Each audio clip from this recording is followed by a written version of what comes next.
Hi welcome to max TV. PCOD అంటే ఏంటి, ఇది ఎందుకు వస్తుంది, అలాగే దీనికి ఎలాంటి రెమెడీస్ పాటించాలి, ఇలాంటి విషయాల గురించి మనతో మాట్లాడటానికి ఈరోజు ఉన్నారు సీనియర్ గైనకాలజిస్ట్ శ్రీదేవి గుట్ట గారు. నమస్తే మేడం. నమస్తే అమ్మ.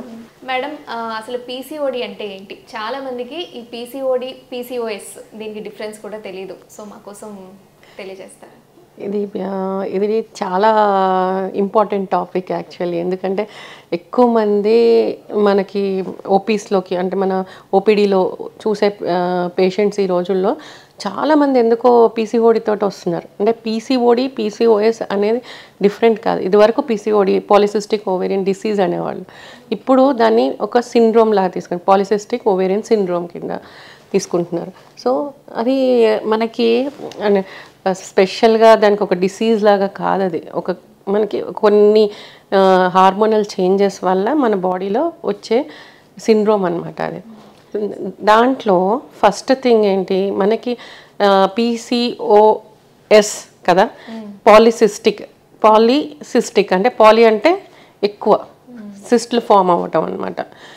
ఎక్కడ ఫామ్ అవుతున్నాయి? ఓవరీస్లో ఫామ్ అవుతున్నాయి. అండాశయాలు అంటారు మనకి తెలుగులో. సో అందులో వచ్చే నీటి బుడగలు అని వస్తుంది. చాలామంది మాకు నీటి బుడగలు ఉన్నాయన్నారు, డాక్టర్ గారు వెళ్ళి చూపిస్తే స్కాన్ చేయించుకుని రమ్మన్నారు. స్కాన్ చేస్తే దాంట్లో నీటి బుడగలు ఉన్నాయని అన్నారు అని వస్తుంటారు. మీకు కూడా వింటూ ఉంటారు. సో ఆ నీటి బుడగలు అంటే నథింగ్ బట్ సిస్ అనమాట, ఓవేరియన్ సిస్. అవి ఎందుకు ఫామ్ అవుతాయి, ఎందుకు వస్తుంది, దానివల్ల మనకు వచ్చే పరిణామాలు ఏంటి అన్నది మనం ఈరోజు మాట్లాడుకుందాం. సో మేడం, ఈ పీసీఓడి రావడానికి ఏమైనా హెరిడిటరీ ప్రాబ్లమ్స్ ఉన్నాయా, లేకపోతే ఒక మనిషి అంటే ఆ అమ్మాయి ఆ లైఫ్ స్టైల్ హెల్తీగా లేకపోవడం వలన, లేకపోతే అసలు ఏం రీజన్స్ ఉండొచ్చు పీసీఓడి రావడానికి? అంటే పీసీఓఎస్ అనేది హెరిడిటరీ అని మనం చెప్పుకోక్కర్లేదు. ఎందుకంటే హెరిడిటరీగా ఒబేస్ ఉంటే అనుకోవచ్చు. అంటే వాళ్ళ ఫ్యామిలీ హిస్టరీలో ఒబేసిటీ ఉంది, సెంట్రల్ ఒబేసిటీ ఎక్కువ. దీనికి కారణాలు ఏంటి అంటే, మనకి ఇదివరకు వాళ్ళకి రోజుల్లో మనం వినేవాళ్ళం, ఎవరికో ఒక్కళ్ళకి పీసీఓఎస్ ఉందని రేర్గా వినేవాళ్ళం. ఇప్పుడు వచ్చిన 10 పేషెంట్లలో 8 మంది వాళ్ళే ఉంటున్నారు. ఎందుకు ఉంటున్నారు అంటే, ఇప్పుడు మనకు అప్పటికి ఇప్పటికి చేంజెస్ ఏమొచ్చినాయి? లైఫ్ స్టైల్ చేంజెస్ చాలా దెబ్బతీస్తుంది. ఇప్పుడు ఇదివరకు ఏంటంటే ఎవరు సెడెంటరీ లైఫ్ స్టైల్ లేదు. ఈవెన్ హౌస్ వైఫ్స్ అయినా సరే ఇప్పుడుకి అప్పటికి చాలా డిఫరెన్స్ ఉంది. ఏంటి, ఇదివరకు మనకి ఏదైనా ఒక వాషింగ్ మిషన్ కాకుండా మామూలుగా బట్టలు ఉతుక్కునేవాడు.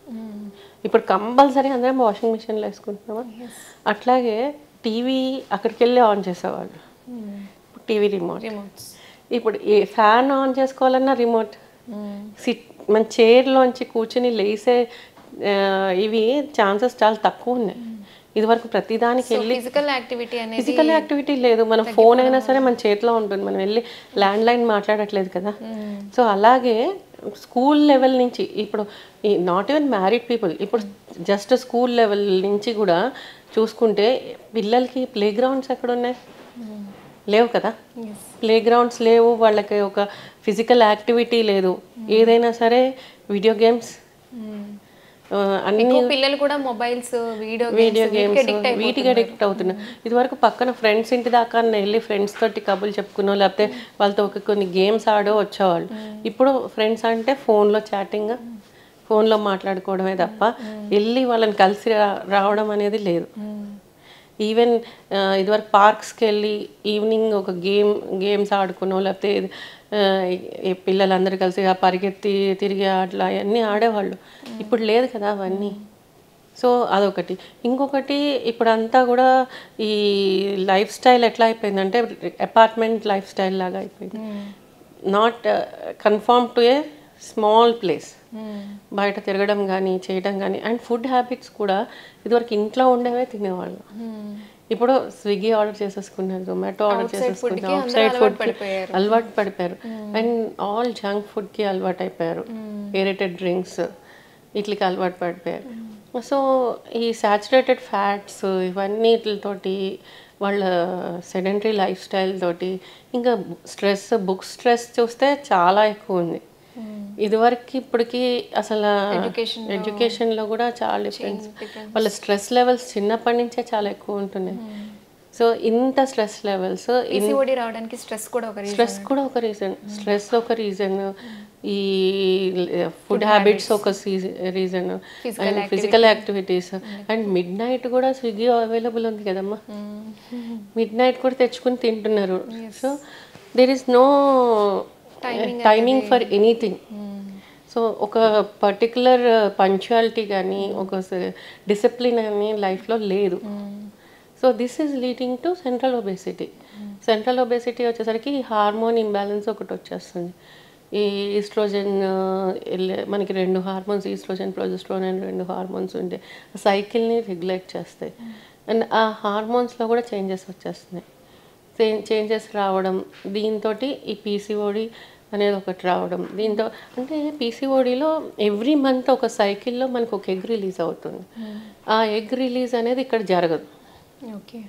చాలా ఫాలికల్స్ రిక్రూట్ అయిపోతాయి, కానీ అందులో ఒకటి వాటిలో అవి ఫైట్ చేసుకుని ఒక్క ఎగ్ కింద తయారవ్వదు, ఒక ఎగ్ పెద్దది అవ్వదు. అవ్వపోయేసరికి ఓవ్యులేషన్ జరగదు. ఓవ్యులేషన్ జరగాక వాళ్ళకి పీరియడ్స్ ఇర్రెగ్యులర్గా వస్తాయి.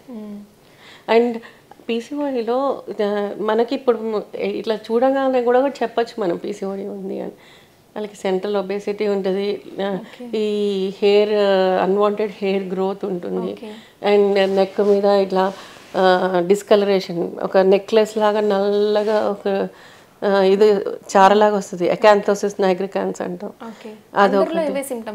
ఇవన్నీ సిమ్టమ్స్ మోస్ట్ ఆఫ్ దెమ్లో ఉంటాయి. అండ్ సెంట్రల్ ఒబేసిటీ అదొకటి కంపల్సరీగా తెలుస్తుంది. సో ఆల్ దీస్ అంటే 2 రకాల PCOS ఉన్నాయి. ఒకటి లీన్ PCOS ఉంది, ఒకటి ఒబేస్ PCOS ఉంది. ఎక్కువ ఒబేస్ PCOS ఉంటుంది, తక్కువ మందిలో లీన్ PCOS. PCODకి డిఫరెన్స్ లేదు, డిఫరెన్స్ ఏం లేదు, 2 ఒకటే. ఇది వరకు PCOD అనేవారు, ఇప్పుడు PCOS అంటున్నారు. సో మేడం, PCOD గురించి అలాగే ఇన్ఫెర్టిలిటీ ప్రాబ్లమ్స్ గురించి వీటన్నిటి గురించి యూస్ఫుల్ ఇన్ఫర్మేషన్ ఇచ్చారు. Thank you so much madam.